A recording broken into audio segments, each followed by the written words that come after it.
Well, good evening.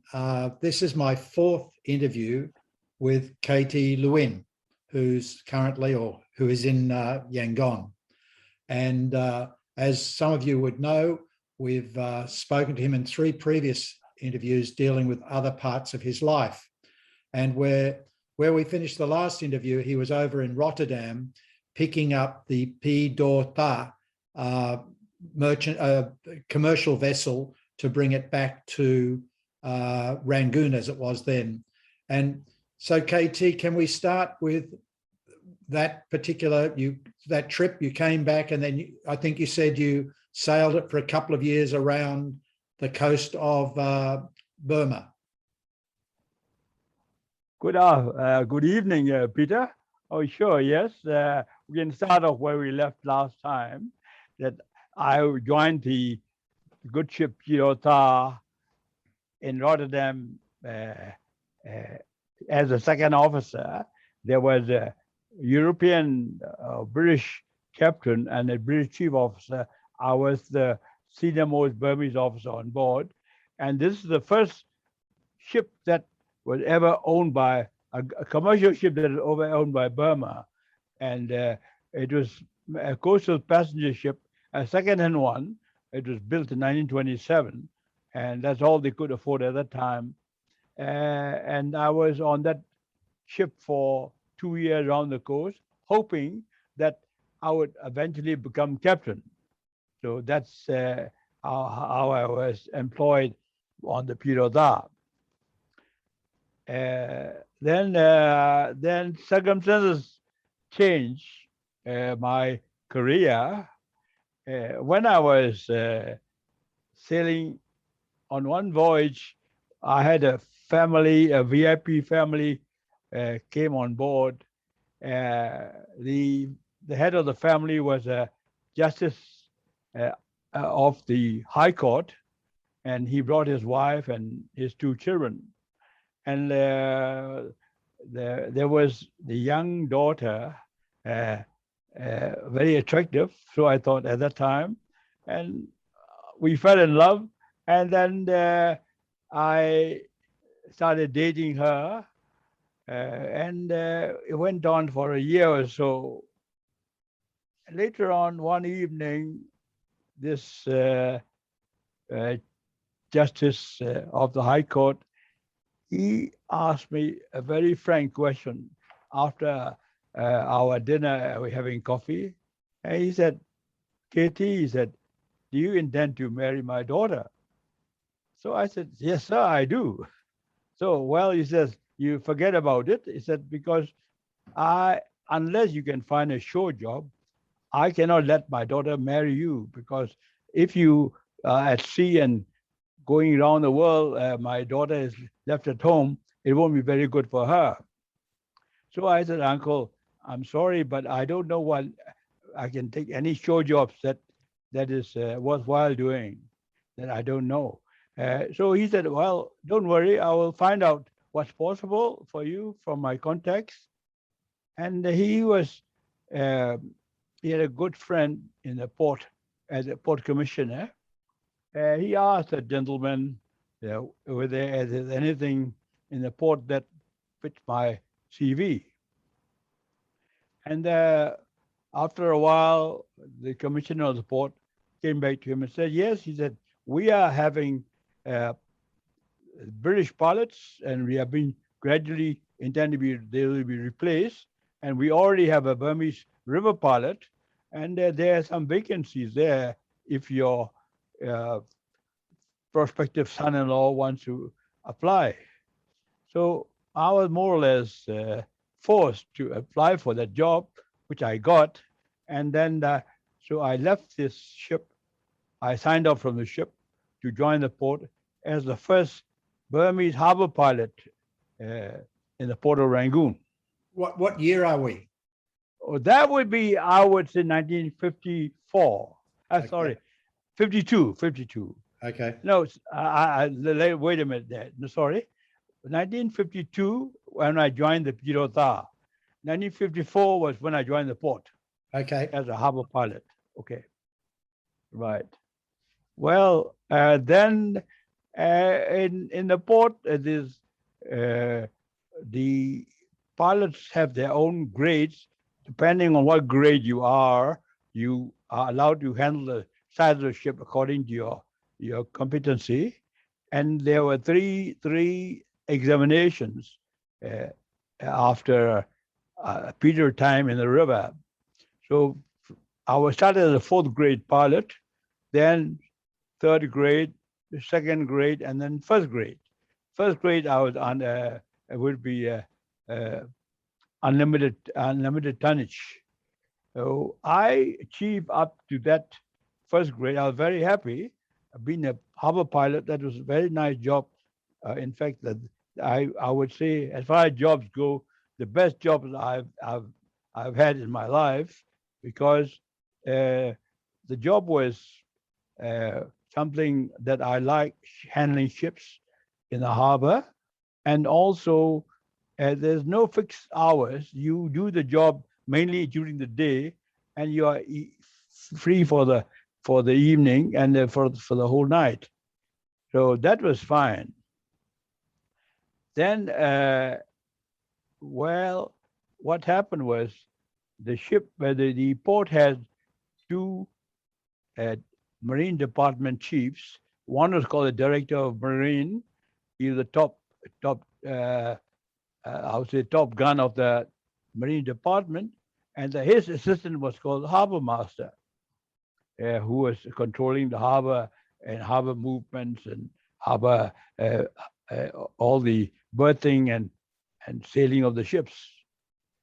Well, the first Burmese pilot, the river pilot, he became harbor master.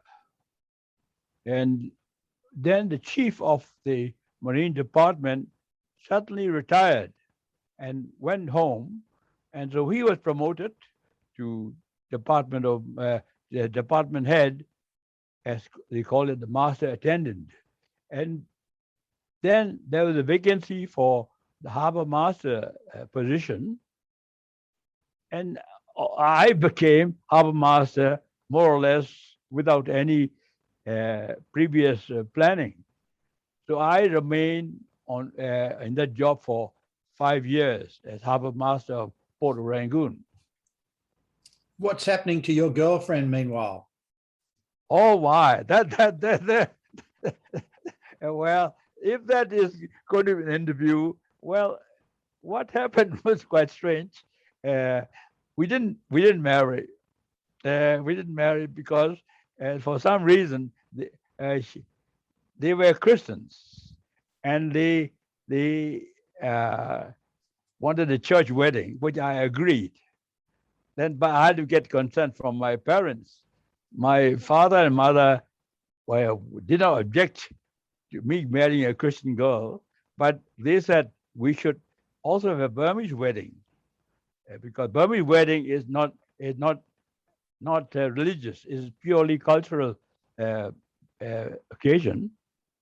When I explained that to the parents of the girl, they said, "No, you're demanding too much. We don't like that kind of demand." So I explained, I said, "It's not a demand. It's only a request from my parents that I like to follow." So they said, "No, that's not on." So that very day, my girlfriend also stood by their parents, and I got mad, and I said, "All right, in that case, I'm going. I won't come back." So that was, I left. That was it. Okay. Yeah. So yeah. Well, then a year later, I met another girl. Strange thing was, I met her at the same place I met the first girl. The next day, I met her on a ship, but this time with a different ship. This ship was going to, it is a ship bound for UK via Colombo. And this girl and her mother and a group of ladies, they were traveling to Kandy, to Colombo, to visit the temple of the Buddha's tooth at Kandy. Yeah, I know that place well. Yeah. So right. My dad happened to be ambassador at that time in Ceylon. I didn't know at that time when I met her on board the ship. I didn't know that the family knew each other. It's only through by chance when I talked to them, and they said her father used to work at the school in Rangoon as a senior teacher. Then I found out the name, and then I knew that then that he happened to be my teacher at one time. Goodness. So it was actually a family were well known to each other. And then I proposed to her, and then they finally agreed after a couple of months, and then we got married. When So was that? That is my present wife. When was that? Yeah. 1956. That was 1956. We got married actually at the City Hall. You know the City Hall in Yes, Rangoon? I do. I do know Yeah. the City Hall near the Well, park. yeah. In those days, we could hold weddings there. So It was in, quite, 19, yeah. in 1956, you're still harbour master, right? I was not yet harbor master. I was still a harbor pilot. I Okay. got promoted during the time after my marriage. And you said you were 4 years as harbour master. Is that correct? That's right. For 4 to 5 years. Yeah. Yes. And I was quite happy with that job, by the way. Right. It was a very busy work, busy job, but I was quite happy doing it. And it's very strange thing happened. At that time, we have a caretaker government, just like we have one right now. The caretaker government, the first caretaker military government was set up in 1959. So in that caretaker government, they have the BEDC, the Army commercial outfit, and they went to Israeli government to help them with developing the country, various activities like banks and airline and hotels and shipping. So Zim Israel Navigation Company took a 5-year agreement to start up a shipping company called the Burma 5-Star Line. You may have heard of that. Yes, I have. Well, yes, Burma 5-Star Line had an Israeli general manager, and as harbor master, he worked closely with me because he was already interested in getting his good berths for his ships and the movements. So one day he phoned me, and his name was Elon, so I call him Ike. So I said, "Good morning, Ike." So he said, "Not a bloody good morning." So I said, "What do you mean?" He says, "We have 2 ships with a Burmese crew, and one has gone on strike in Manila, and we don't know how to fix it because the captain and the senior officers have never handled Burmese crew, and they are having problem with Manila." And then it says General Lwin also getting very, very, very interested in these things, and so he got to do something. So I was jokingly, I said, I said, "Do you want me to go and fix it?" I was just joking. He went and told his immediate boss, Brigadier Aungji, and Aungji was looking for a solution. So he said, "Oh, yeah, we send him along there, and so that he can solve this problem, which we can't at the moment." And the general is getting very mad. So that very afternoon, they brought a passport and my first class ticket to Manila and sent me there.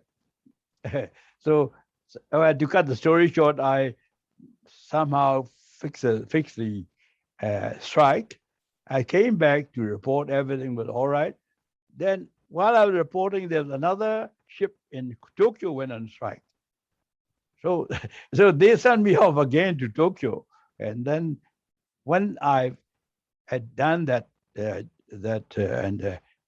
and came back, then they thought that it's Burma 5-star line should have a Burmese superintendent so that they can handle the Burmese crew.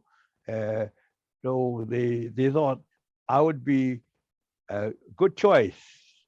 And he asked me, so I said, well, I'm harbor master. I'm quite happy with my job. I get the permanent job. So he said, don't worry, we'll give you all the perks that you want, same as what you're getting now as harbor master. So I thought to myself that time that a harbor master job, I've been there 5 years and I've got a senior fellow ahead of me. And this Burma 5-star line, possibly one day the Israelis will go back, and then maybe I'll get a good chance to be head of the Marine Department in Burma 5-star line. So I actually chose the job and became Marine Superintendent of the Burma 5-star line for the next, it was about 8 years. So very, very happy with that. Yes? Just a question for people to understand. Yes? Was it easy to get flights in those days? How did is there planes every day going from Rangoon to Manila and Rangoon to Tokyo? I mean, was it complicated? What's it, little planes? Well, no. In those days, Rangoon was the hub. Right. Not so much Bangkok, Yes. Rangoon was the hub for your Comet. If you remember the Comet from London to Sydney, yep, halfway house was Rangoon. And that's where we built at that time, a very modern airport. So there was always Pan American, there was Air France, there was KLM. It would have been very expensive to travel though, wasn't it? Well, I at that time, if I remember correctly, foreign exchange was not a problem. Many of my friends who are in commercial business, they often apply for passport and then foreign exchange, and they went. They went to Japan. They went to mainly to Japan and Hong Kong. Yeah. But it's not so expensive. I don't think so. Okay. Well, I mean, of course, you were paid for, but that presumably all changed after 62. That's right. That's right. And then once they nationalized everything, all the airline pulled out. Right. So you said you did, was it 5 or 6 years as the Marine Superintendent? I was Marine Superintendent for 9 years. 9 years. Okay. 9 years, yeah, and it was very interesting job because we started off with the Burma 5-star line with one old World War II built second-hand converted ship, and we finished up when I went to my next job. We had 14 ships at that time. Goodness. Yeah, and mind you, they're not all new ships; they're second-hand ships as well. Sure. But it's quite a big fleet. And Burma 5-star line was international standard. We were running to UK and Europe for one service, and the other services to Far East, all the way Singapore, Hong Kong, and Japan. And did the Israelis remain involved for all those years? Oh no, that is another strange thing. Israelis were supposed to manage us for 5 years. So after 2 years, there was a Suez Canal problem, if you remember. Suez Canal problem with Colonel Nasser. He didn't like the Israelis, as you know. And our ships were going through the canal, and their intelligence know that we are being managed by Zim Israel Lines. So they warn our government, hey, if we don't like your ships going through the canal managed by Israelis, we're going to stop them from going through. So Then Lwin was told about this. So Lwin said, all right, we sent a team to NASA and to negotiate with him what he wants us to do. So one team, a high-ranking team, a Navy admiral with two generals, they went to Cairo, then spoke to NASA, and NASA said, "Okay, very easy." He said, if you want to go through the ship's canal, you must get rid of the Israeli management." So and then the Lwin told the company, he said, "All right," he said, "send the Israelis home right away." So while I was taking over a ship in Japan as going to be captain of the new ship, I got a phone call saying that I've been promoted to Marine Superintendent. So I said, "What happened to the Marine Superintendent?" Israeli Marine. He said, "He's gone home."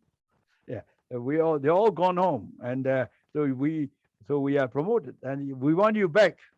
So I said, "Please let me finish this job or taking delivery of the ship, bring her to Rangoon, and then I would come to the office." So we compromised, and so I landed in the office more or less. It was, but the department was absolutely empty as far as top is concerned. Israeli had gone home. That's how I became the Marine Superintendent by surprise. Okay. Yep. And what happened Yeah. then? What was the next step? Well, I was quite happy there. We had changes of the managing directors, 3 or 4 of them, political appointments. Then finally, the minister or deputy minister also took over the job as the managing director of the Burma 5-star as well. And normally he sends for me when he needs to buy second-hand ships. He sends for me to come and discuss with him. So that was quite routine for me. And then I would go off with another engineer, I would go off to Europe, second-hand market, look for ships. And one day I was asked to come and see the minister.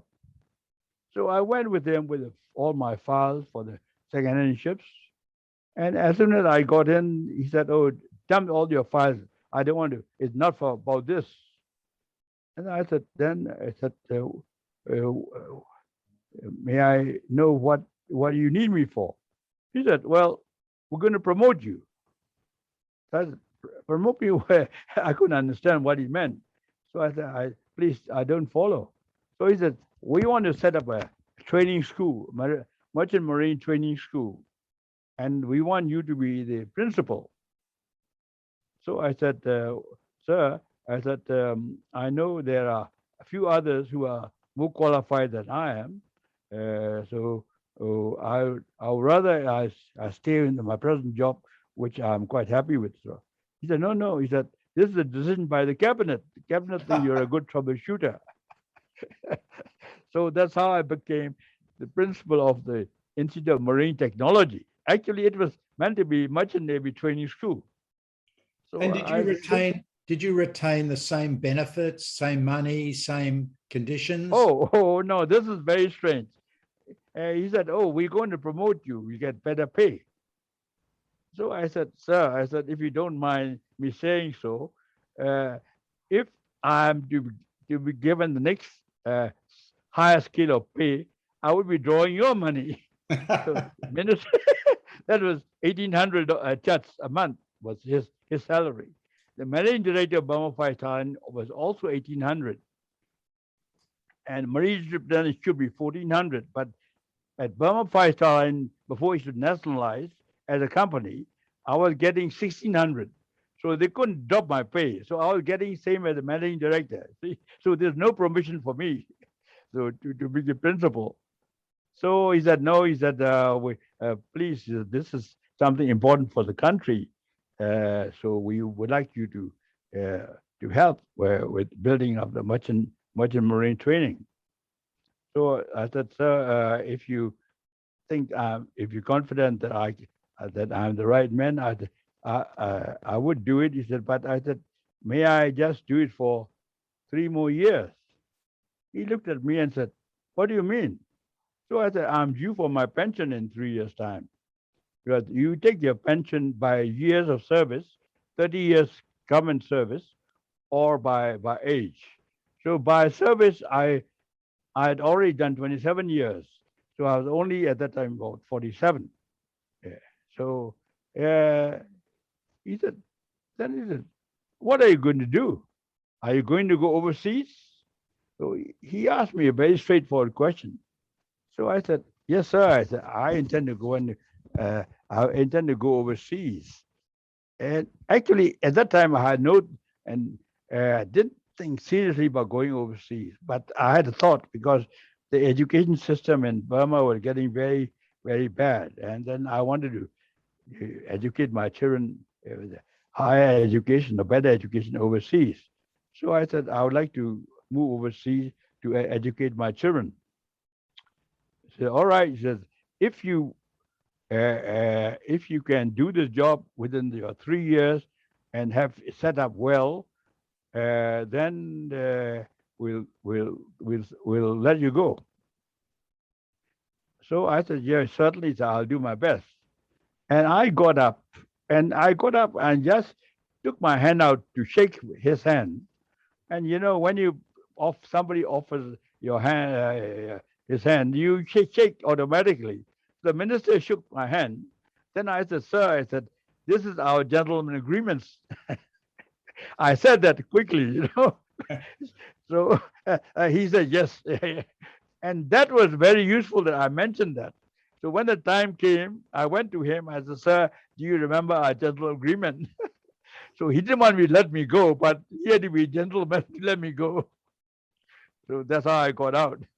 And you would have taken a big cut in pay to do that job, wouldn't you?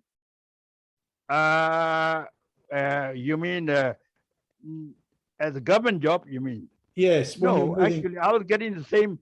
Oh, yeah, that is another thing. I would have been dropped my salary, but I wasn't thinking about salary. I was thinking more of the status of the institute of the school. So I said I would like to make the plan for this this training school and submit to you. So I drew up a plan and I changed it to Institute of Marine Technology to be more or less in line with the Rangoon Institute of Technology, RIT. You know RIT? Yeah. It's the Rangoon Institute of Technology. So something like that. So Institute of Marine Technology. And it was a 5-year plan. And I took it to him. And then he said, he went through that. He studied overnight. And then he said, yes, all right, he says, you tell me one thing, he says, how many ships have Burma 5,000 got? That's 14. So your plan is for 14 ships? I said, no, sir. I said, my plan is for the country. he looked surprised. He said, what do you mean? So I said, could I talk freely? Oh, yes, go ahead. So I said, our country is broke. We don't have enough foreign exchange. And you know that. So yes, that this, if you take Philippines, the Philippines seamen export is number 2 in the foreign exchange earning. Correct. They're sending a lot of seamen overseas, and that is earning a lot of money. So that's the same idea that I want to develop so that our seamen go overseas and earn foreign exchange for the country, working for other ships. So at that time, he thought that will be a good thing for him as well, to show this plan that we're going to bring in foreign exchange. So maybe that's the reason also he agreed that to change it to the Institute of Marine Technology. Then, so since it's Institute of Marine Technology, then my rank also was upgraded. So I had the same salary as I was having in Burma 5-star line. Wow, and it was quite a status. Quite a status. Yeah, it is. But all this is all by surprises. All these are unplanned. I never expect to get these jobs. So then, did you retire at 47? Yeah. Then I was wondering, how the heck do I get a job overseas? I don't know anybody yet, and I don't really It's not easy to look for a job overseas. I was actually thinking about Hong Kong, sailing on a ship as a master, and that was easier than a shore job. Then one day, while I was still principal of this Institute of Marine Technology, phone rang in the morning. I picked up the phone. It was a lady whom I had known. Her husband was in the Navy. She said, "Oh," he said, "may I talk to Captain Varden?" So Captain Varden, by the way, was my assistant. He's a nautical lecturer. So I said, "Sorry," I said, "Varden is lecturing, but can I give him a message?" So he said, "Please tell him," he said, "we need a captain urgently." Then I was joking. I asked her, "What do you pay a captain?" $1,000. In those days, $1,000, 1970 was something. Absolutely. So then I was just joking. I said, "Okay, I'm interested." Just said that as a joke, and I dropped the phone. Next morning, she called me and she said, "KT," said, "Oh, your old friend Elon has sent his compliments and said, if you come, there are many jobs. You don't have to be just worried about captain. You can have many show jobs with them." So I said, "Wait a minute." Elon was working for Burma 5-star line. He came from Zim Israel line. And as far as I know, he went back to Zim Israel. No, he says, Elon also did not stay in Zim Israel. He went on his own to Singapore, partnered with a Chinese shipping man, and they started chartering ships, and they made very good money during Korean War time. And he said now they own 9 ships, So he's a ship owner. That was something that I didn't know. Anyway, I at that time I didn't want to say anything to her because everything in Burma at that time was unsafe. Telephones and phones were tapped.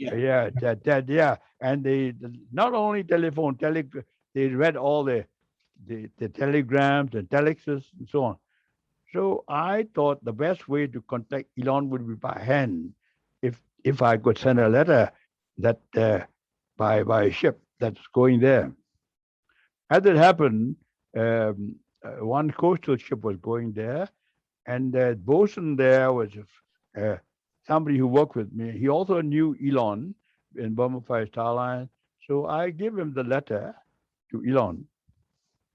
And he got to Singapore, and then he went to Elon's office and gave the letter, or wanted to give it to Elon. Elon hadn't come to office, so they said, leave the letter here, and they would give it to him when he came back. He used to work late, start late. He worked late as well. So when Elon came in, then the bosun stayed, and I met him, then gave him my letter. Oh, right away he looked at it, and then immediately he called his secretary and he said, typed out the letter of intent. He dictated the letter, and then sent it back to the bosun. So when I got that letter, I knew that I could get a job. I would be able to, if I can leave Rangoon, and then I'll have a job waiting in Singapore. So that's what happened. So I got a job in Singapore, and I was there with him for about 3 years. Did you take the family to Singapore too? Yes, I did, but not so easy.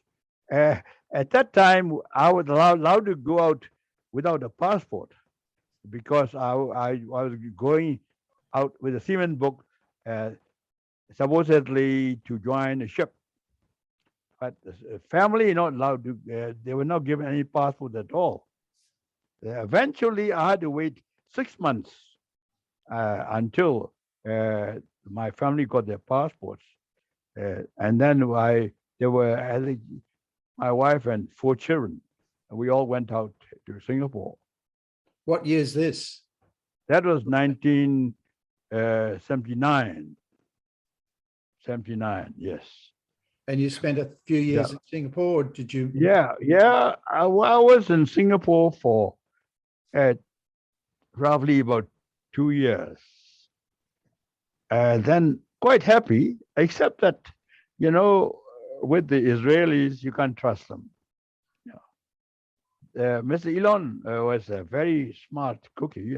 He knew about his shipping, and he was doing very well. And but he had a plan. He was borrowing money from banks to buy ships and trade them, but only paying back the interest. And that way, eventually, he started slowing down on his payments. Then the crew salary that we had to remit to Burma for the crew families, that was always first week of the month. We would send out to Rangoon, but he started slowing down on that as well. And when I mentioned this to him, that I'm the one that is bringing the crew out from Burma in my name, or the name of a company, as me as managing director, I said, it's not a good thing for me to slow down there. So eventually I realized that he wasn't quite honest, but there's nothing I could do about it. And then one day, an ex-Navy friend of mine who was working for a Chinese company, Chinese shipping company, first in Thailand, and then he was sent to New York to be their regional director. So he phoned me and said, he says, KT, he says, I have a proposition for you. I said, what is it, Kenneth? Well, he said, I met a young Thai shipping executive. He has some family connections, and he wants to start a national shipping line in Thailand. At that time in Thailand, the shipping lines were either government or Chinese finance or Norwegian. None of them were actually owned by Thai private businessmen. So he wanted to start this first Thai national shipping company. So yeah, he asked my friend if my friend would help him set up the company. My friend said yes, he would. At that time, he promised. And later on, when this young shipping executive managed to get some people interested, some business people, Thai business people, to contribute shares. So he asked my friend, now is the time to start. So how about coming over? So my friend said, well, I will come over when I'm ready, but I also need another fellow to help me on a technical side. And I have a friend in Singapore who was my ex-Navy friend. So he said, yes, the two of us would start this thing. So this friend of mine from New York, he phoned me and told me about this proposition. So I said, Kenneth, I don't mind doing something together with you, but I need to check up on these people. And I've never been to Thailand, and I don't know these people. So I went and when I went to Thailand for a business trip, I went and saw them, and they explained to me that all they had was just a plan, nothing else. They were waiting for us to come and start. So anyway, I told this chap, I said, I'm ready to come. I can give my notice to my employer, provided my friend is also coming. So you have to go and ask him, and then when he says it's okay, he'll come. Then just send me a one word telegram, success. So I went back to Singapore, and I got this telegram from him, success. Oh, I said, that's good. So I went and talked to my Israeli chap, Mr. Elon. So I said, Elon, I'm very sorry I have to leave you because I want to start something with a friend of mine in Thailand. So he is very reluctant. He says, very sorry, but he let me go. And that's how I left. I left Singapore, left the company also. But luckily I did because about 6 months later, this chap disappeared altogether Wow. from Singapore. He went, disappeared. Nobody saw. He left everything, his home, everything intact, but his wife and he disappeared. And his Chinese partner said, "Oh, my partner has run away." Yeah. So he declared bankruptcy, and the company really uh, went bankrupt officially. But they had already siphoned out all the money to Switzerland Oh before dear. that. See? So and this guy finally landed up in Australia, I believe. Yeah. So I was very lucky that I got out in time. Yeah. So how So long were that's you how then? So you moved to Thailand with the family? I moved to Thailand with the family. Oh, we were treated as VIPs. When we arrived at the airport in Bangkok, there were uh, girls putting garlands around, garland of flowers around our necks, and my family was very very impressed. Then we are moved into a hotel, and then next day my this Thai executive, he said, would you please come with me to visit some business partners who are interested to see you, and would you put on a suit and so on. So I put on a suit, my best suit, and I went with him. And all day we went to many uh, about 5 or 6 uh, people. One was a banker, then another one was in the shell company, another one was, many of the entrepreneurs. Uh, and they were talking in Thai all the time. And then could, then I asked my friend, what are you talking about? So they they were asking him, they would only put money if they know that the company will be uh, looked after by somebody who knows about shipping. And he was telling them that oh, I'm the shipping expert from Burma, no. And he is a smart fellow. He said to them, he said, Thailand, we never developed shipping, and Burma developed shipping, Burma Five-Star Line and other, uh, because they were colonies and they were taught by the British. So he said, that's why now I use this gentleman from Burma. No? So anyway, that's how company started. We're from scratch. There was no office, no nothing. Then I managed to get, I think, up to within 2 years, we had 4 ships. Wow. But the ships were all manned by Burmese, by the way. I Right. brought my fellows from Burma. Which is what they wanted anyway, right? Yeah, well, at that time, yes. At that time, until we had a chairman with a vice general, Air Force general, retired fellow. He was very nice to me in the beginning. He said, "Oh, he says you must show us your business, and we're very happy to have you and your team and so on." But later on, after about 2 years, he started having ideas. He thinks things were going because things were going very smoothly. He thinks it's very easy.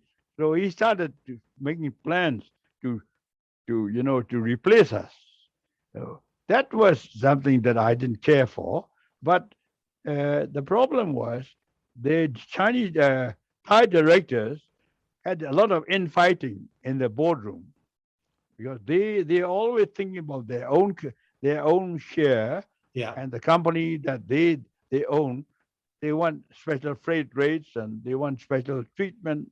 And this is something that I could not do. I work for the company for all of them, but not Right. for individuals. So I wasn't happy with that. So that's the reason why after uh, 3 years, I finished my contract and I quit and went to Singapore. Uh, So went to what year are we Singapore. now? We're in the 80s, right? That would be 1982. Yeah. Yes, yeah, something like that. Yeah. Right. Yeah. Back to Singapore. And then Yeah. didn't you get sick? Oh, that's later. Okay. Well, one more what do you call it? One more company I work for. That was very very strange how I got the job. Well, I used to come to Bangkok for business a few times. It's from Singapore. I was working temporarily for a ship owner there, and one day, uh, while I was in Bangkok, I had a telegram from my Singapore boss. He said, "Please contact SeaTran. The Burma Five-Star Line is interested in chartering a coastal tanker. So please see, this is the message they got for me from Burma Five-Star Line." So I was at that time about to leave for the airport to go back to Singapore. So I phoned SeaTran uh, at the number I had, but nobody could speak English well. I couldn't understand what they were saying, or neither could they understand what I was saying. Then eventually I got a number of the boss of the SeaTran residence. So I phoned the residence and the lady answered. She spoke very good English. And I explained to her that I am from Singapore. I'm interested in chartering one of the ships from your husband's company. Would you give my message? And so that was the message I gave her. And I went back to Singapore. Next morning, a young fellow contacted me and said he's the agent of SeaTran in Singapore, and he would like to meet me. So I said, yes, I can meet you, but all I'm interested is chartering a ship from your SeaTran Singapore, SeaTran Bangkok company, and all I need is some terms and ships if they are available. So he said, no, he says, I have to see you because my boss had asked me to see you. So I met him and he said, compliment from my boss, Konsutam, and he asked me to ask you to join him. I said, what? I don't know your company and I don't know your boss. But he said, that's the message I got. He said, please join him in business. So I said, please tell your boss, thank you very much. When I come to Bangkok, I'll come and see him to just see what's this all about. So next time I went to Bangkok, I sent him a telex saying that I'm coming to Bangkok for business and I'm staying in the Narai Hotel. He immediately replied and said, okay, he said, if you're free for lunch, I'll come send someone to pick you up at 1 o'clock. So after I arrived at the airport and I had nothing to do till the evening. So I was that he sent someone at 1 o'clock with a big limousine, and that someone was a very pretty Thai girl who spoke English, and she said, yes, she is a marketing manager, and Konsutam asked her to pick me up. So I went along with her, then, and I went to their office. When I went inside the office, it was rather, I was quite upset with the state of the office was terrible. People were with files all over, nothing orderly, and people were just talking and doing nothing much. So, but when I went inside his room, the manager, that was very good, very, very well laid out and got, you know, waiting room chairs and air conditioning and all that. And so I was quite impressed with his room. So, and I thanked him, and I said to him, I said, Kun Sutam, thank you for inviting me, but can you please explain to me uh, what is the reason behind wanting me to join you? So he said, I I have tankers that was a family business for the last 20 years, and we know what we are doing. But recently I bought 4 dry cargo ships, ex-Maersk Line, second-hand ships, uh, because it was a good bargain. But I have no experience in running dry cargo ships, and I've had it out to some Thai operators, but they are making a mess and we're losing. So I'm looking for some person who will run the dry cargo ship. So I said, all right. I said, but then how do you think that I can do it? So he said, are you a Buddhist? Yes, I said, I'm Buddhist. So he said, do you believe in karma? I said, yes, I do. So he said, I will tell you. He said, last week, he said, I was playing mahjong with my friends. And as usual, I was complaining about how to employ these 4 ships and now that he was losing heavily.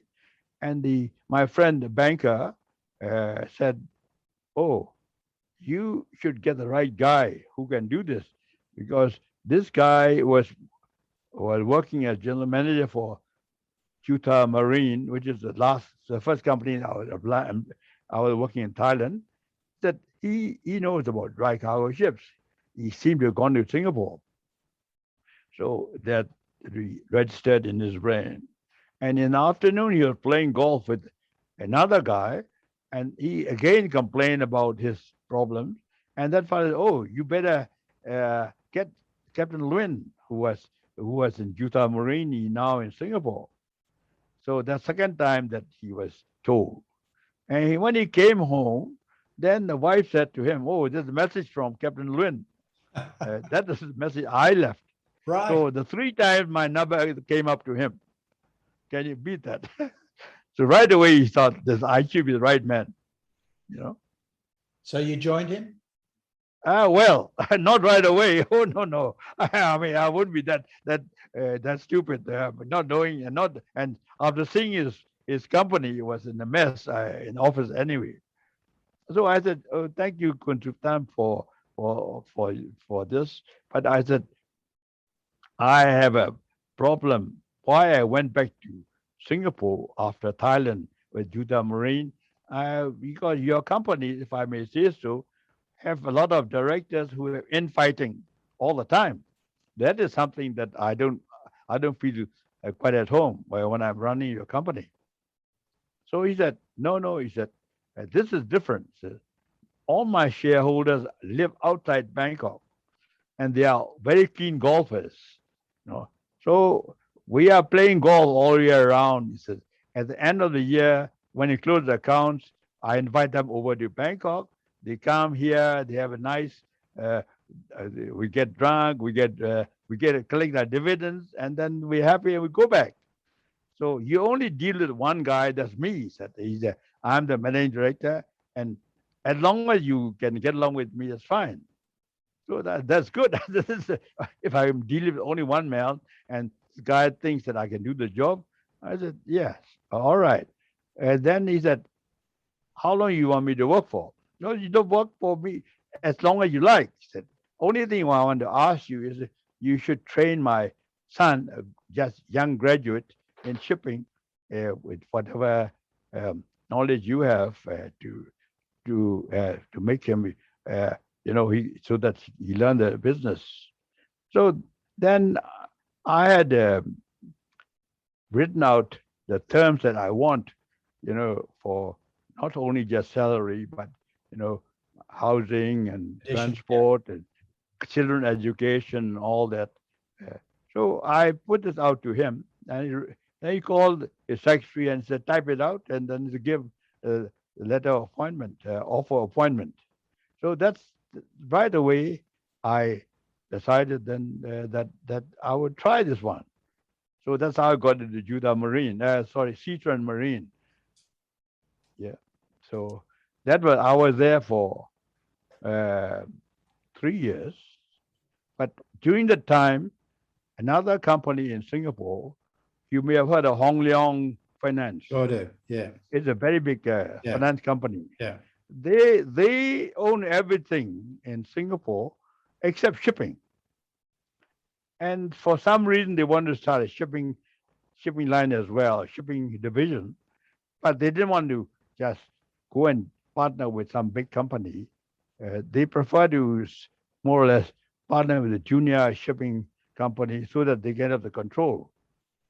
So they came to us and said, "Well, would you be interested to partner with us?" I talked to my boss, and my boss said, "What do you think?" I said, "Well, as long as they don't have full control over our operations, as long as they are a fair company, why not? There's a good chance." So we agreed to join up and became Hong Leong SeaTran Lines. And so I really had to work for two companies at the time. And I was traveling all the time, buying ships and so on. Well, that must have taken toll my, uh, my heart. I started getting, at that time, breathing trouble. And so when I checked with a specialist, uh, she said that I would have to give up stress because I didn't drink and I didn't smoke, and I knew, except for I think stress, there's no other possibility of me getting a heart trouble. So I said to her, I said, what should I do? He said, you should give up work altogether and just so that you have no stress. So I went and told my boss, I'm very sorry. I said, I have to stop work now, but I could be an advisor. But he also thought that I was more or less finished. So he said, well, why not then just have a good rest? And so I finished my contract with him. Then the problem was we needed work permit. As long as I was working for him, I had a work permit, and that would expire right as soon as I stopped work. So he let me stay in Thailand with a work permit extended for 3 months. So during the 3 months, I had to find something, but I couldn't find any work because I needed to rest. So luckily, during the 3 months, I managed to get visa, family reunion visa to Australia because my daughter had got married in Australia. So what year are we now, KT? What year? That would be now about 1982. Right. Yes. No, it'd be later than 82, I think. Let me think now. 70, I'm getting all the years. Yeah. I left Burma in 1976, right? 76. Then Singapore, 76 to 79. Then Duta, 82, 84. Okay. 84. Yeah, all right. That's right. So you went to Australia? I went to Australia, but I could do nothing. I was very, before that, I had an angiogram in Bangkok. Yeah. And that time, angiogram was something very new. Yeah.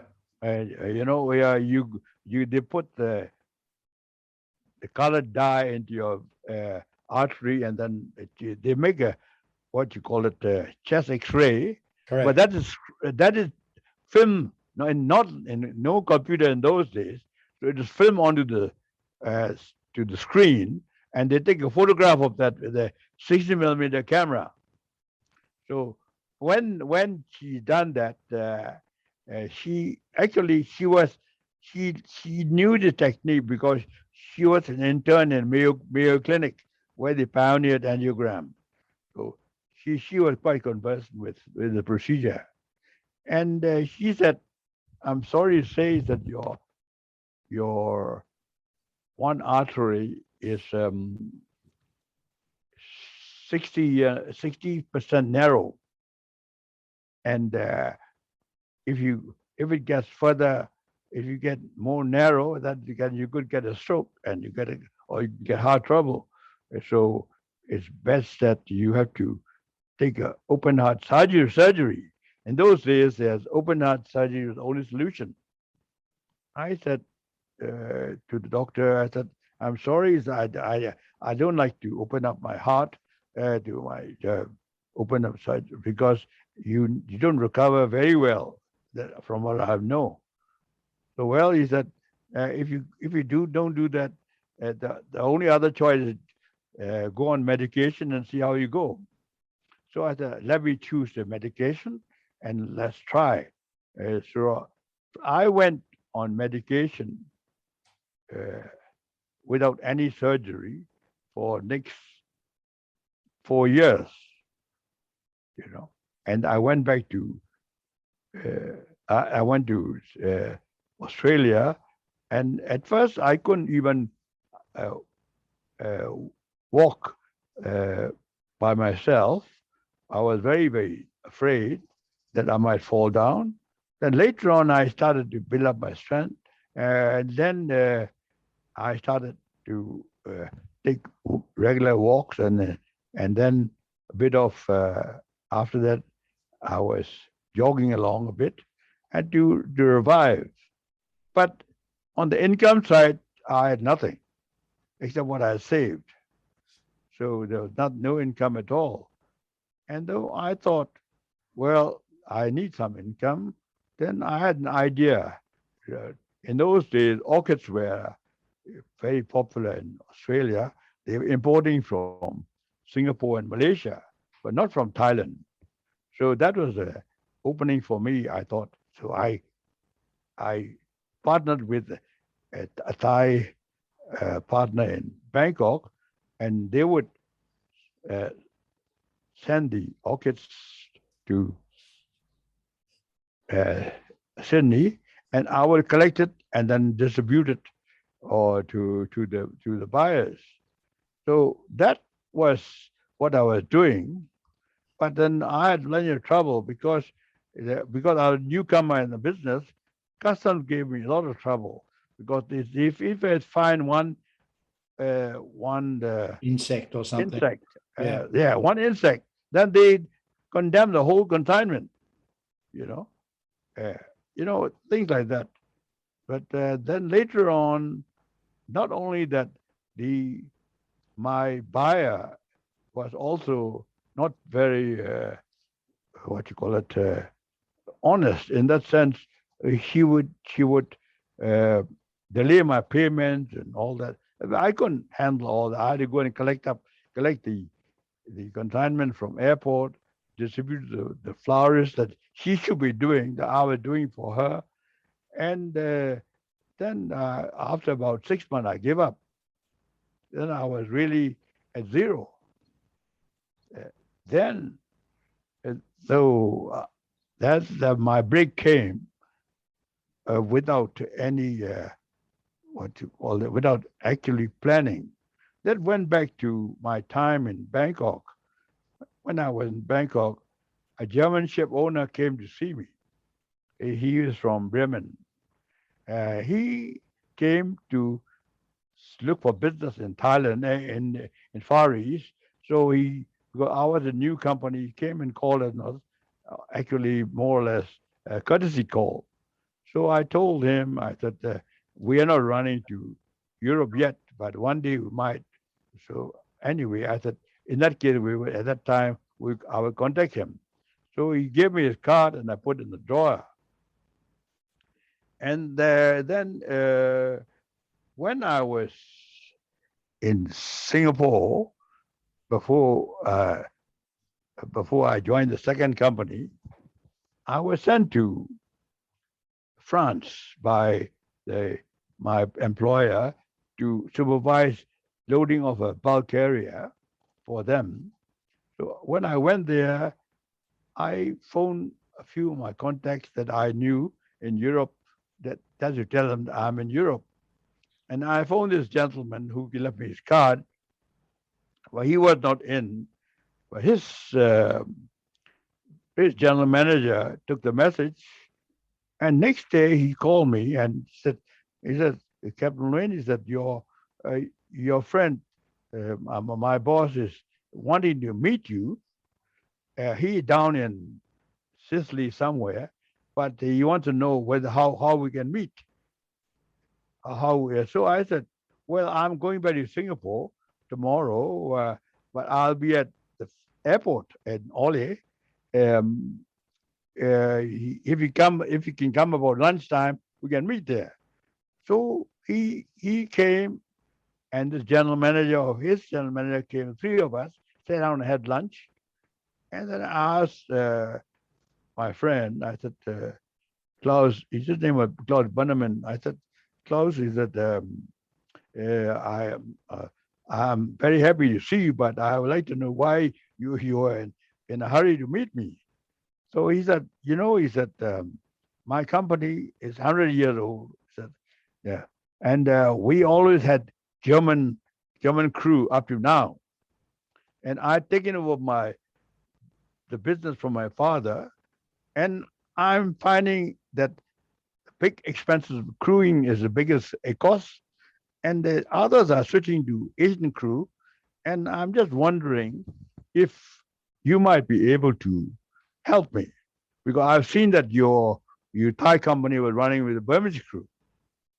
So I said, Klaus, yes, I'm sure I can get you one or two ships.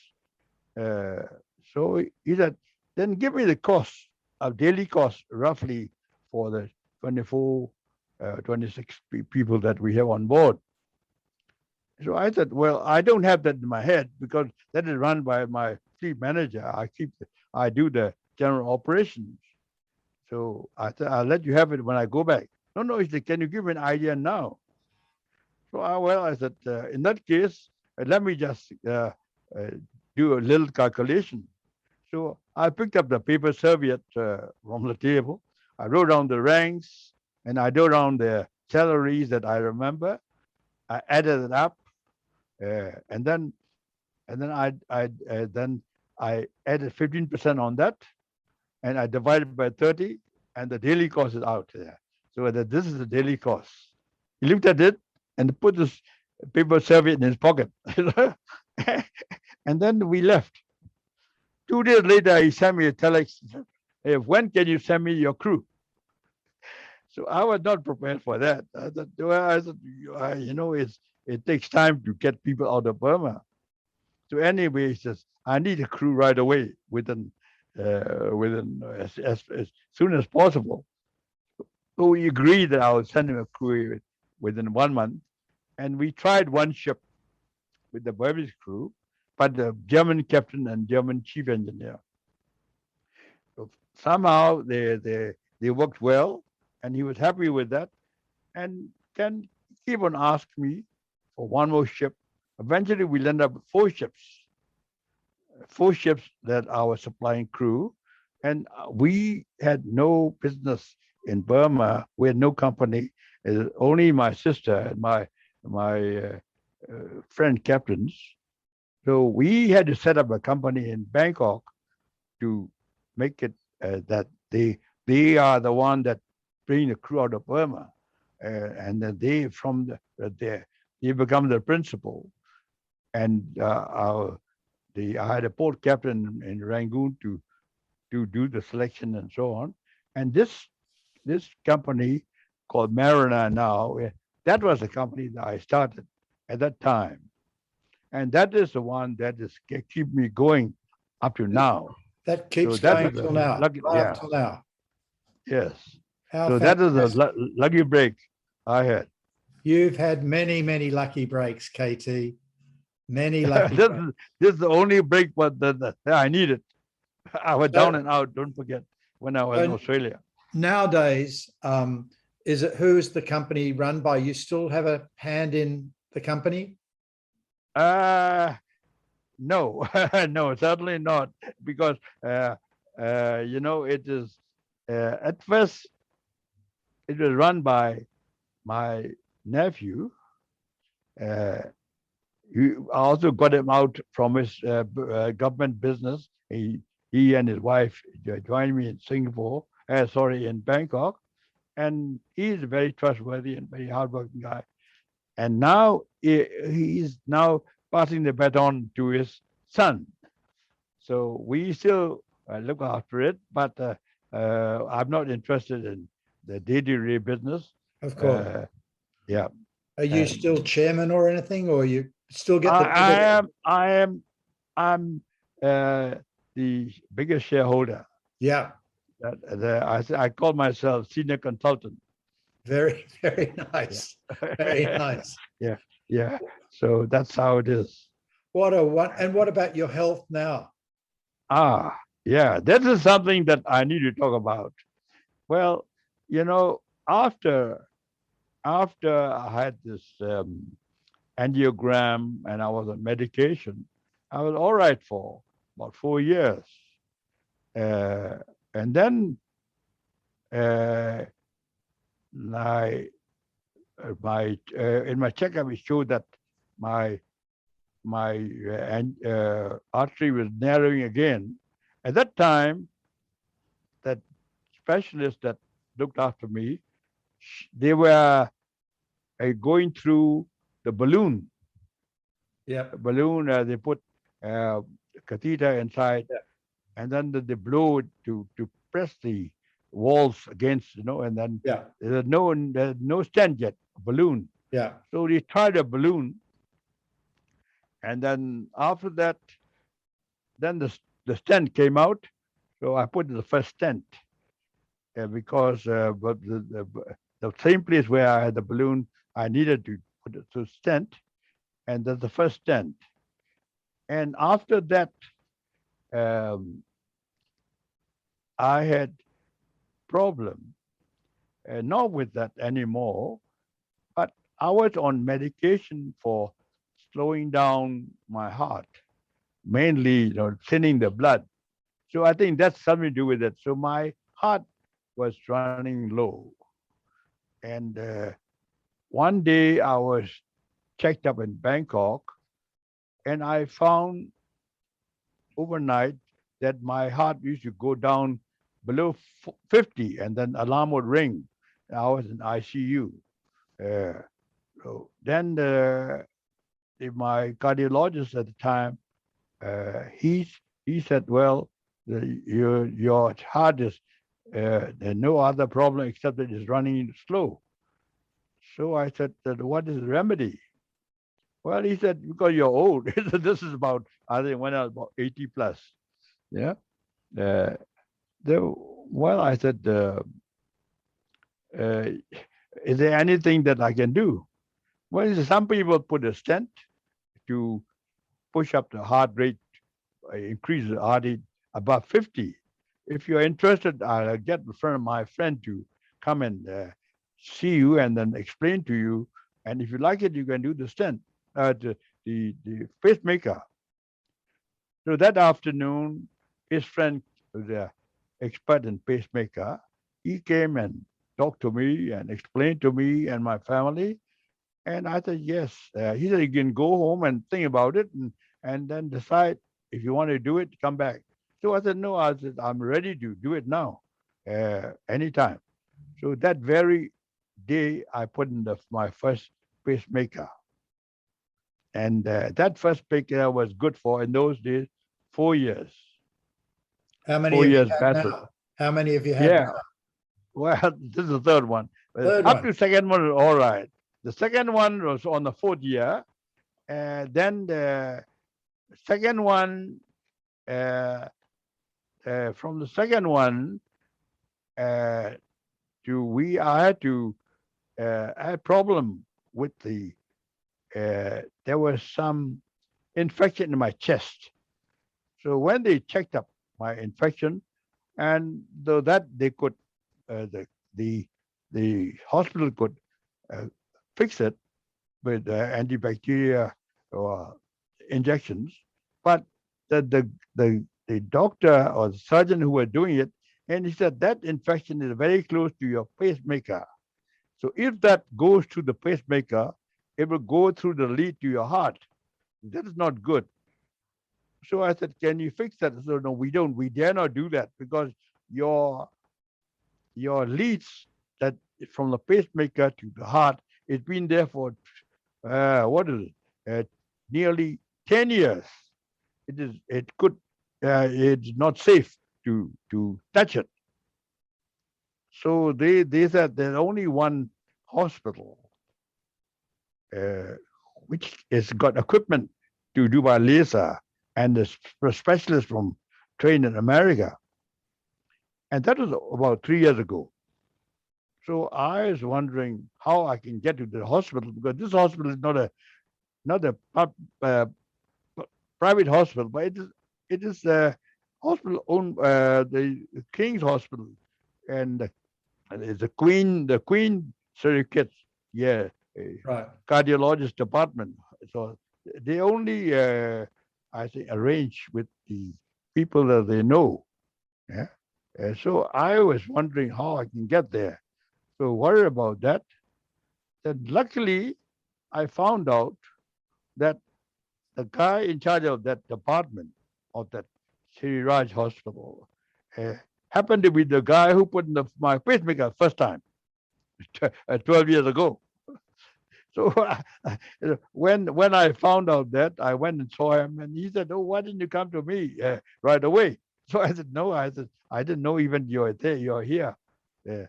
And anyway, he said he put me on to a young lady who trained in America, and she done since she came back, she done 50, uh, uh, 50 jobs or 53 jobs, and then 50 have been successful, 3 were not.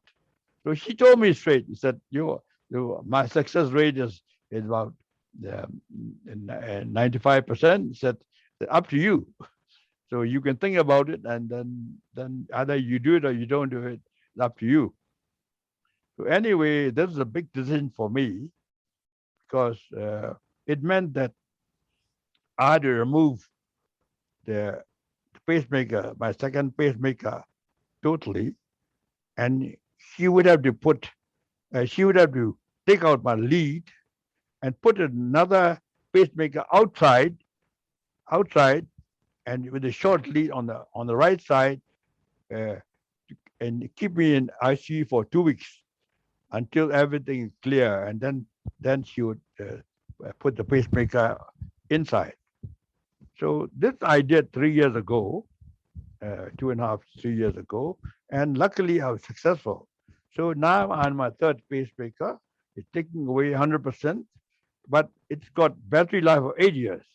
Well, I think it's you've had a lucky life, KT, a very lucky Touch life. wood, touch wood, touch wood. Well, Thank you. let's hope you have many more years of good health. But look, it's been wonderful talking to you, and I hope we remain in touch, because I've so much enjoyed it.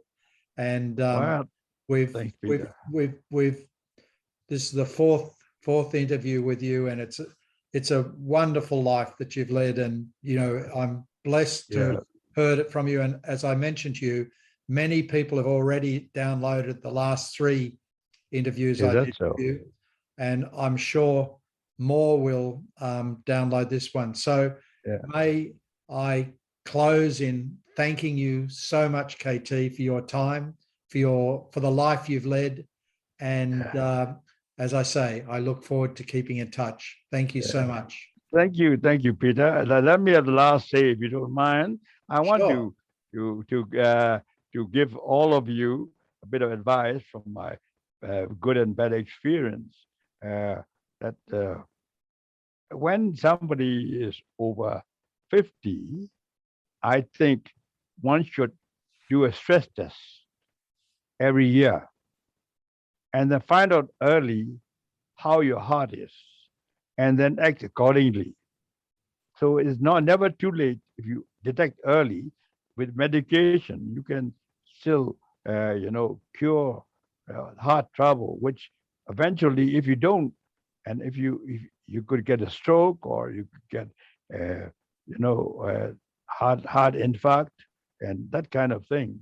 The other thing is now at my age, I come to realize that what is happiness? We can say many things so it make you happy, but I reckon the main happiness is only achieved if you are healthy. So to achieve happiness, you must be healthy. So that's my advice. Please try and be healthy and be happy. Thank you, KT. All right, Peter? Thank you so much. Thank you. I'll stop the Thank you. recording now. Thank you. Thank you. Okay.